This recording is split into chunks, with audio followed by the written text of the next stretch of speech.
Post-game show coming to you live at the conclusion of this ball game for district game number 2 with head coach Rusty Miller. Coach, what are your thoughts after this game tonight and looking ahead to the future? Well, I mean, obviously, we've had three really poorly executed games, three in a row, and we've had a pretty embarrassing moment for our program that we've got to get through. We fans and parents don't know that months ago we sat down and we drew a line from where we are to where what we can consider success is, and everybody thinks that's a straight line, and it's not. And right now we are in a valley. I mean, right now we are trying to claw and scratch our way up out of this funk that we're in, uh, and we will. We will, because I'm going to show up tomorrow and coach, and all these coaches are going to show up and coach, and the kids are going to work, they do everything, but we're not transferring what we're doing in practice over to the game, and I accept full responsibility for it. It is not their fault.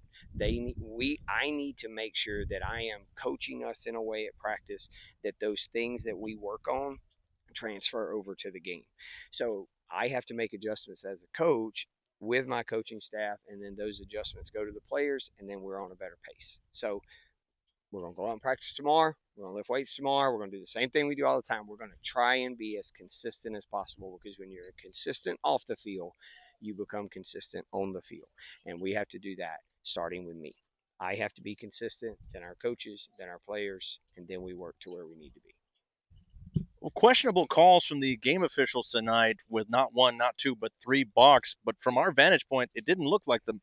So the rule now is that your foot, non your pivot foot, which is in contact with the rubber, cannot be parallel to the rubber and you be in the windup. And we have like 4 kids who do it, and they're all younger pitchers. And we've talked to them about it, we've corrected it. The problem is we've gone 18, 19 games and nobody's called it. And that it's a rule, and we were warned in a couple of the tournaments and we fixed it. If you remember, we did it one time at Victoria. In the Victoria tournament, we did it, and we discussed it at the hotel. We discussed it with the players.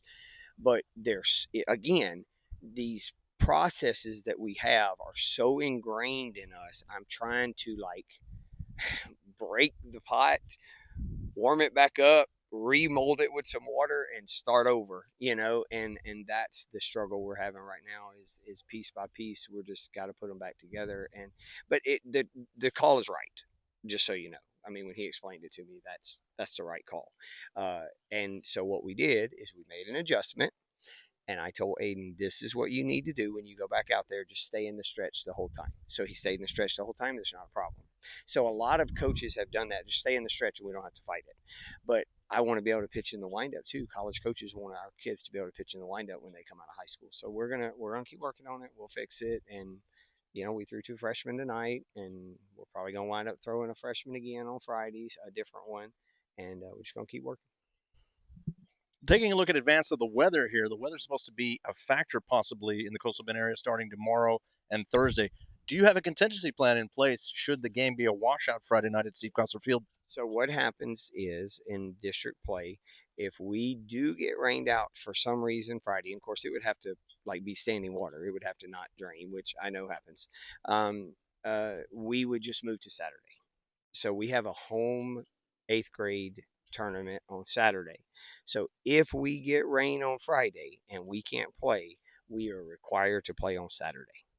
And then if we can't play on Saturday, we are required to play on Monday. And if we can't play, it just works like that. And then the next one would be Wednesday, but that's how it works.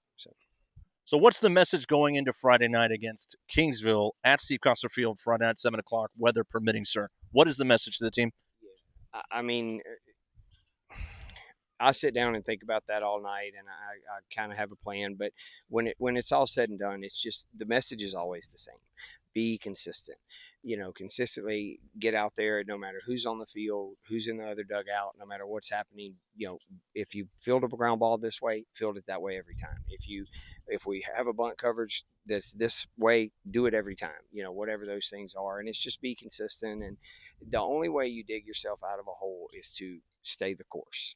and we want to stay the course and we want to keep doing the things that we've been doing because I do believe it works. It's worked at every school I've ever been at, college or high school.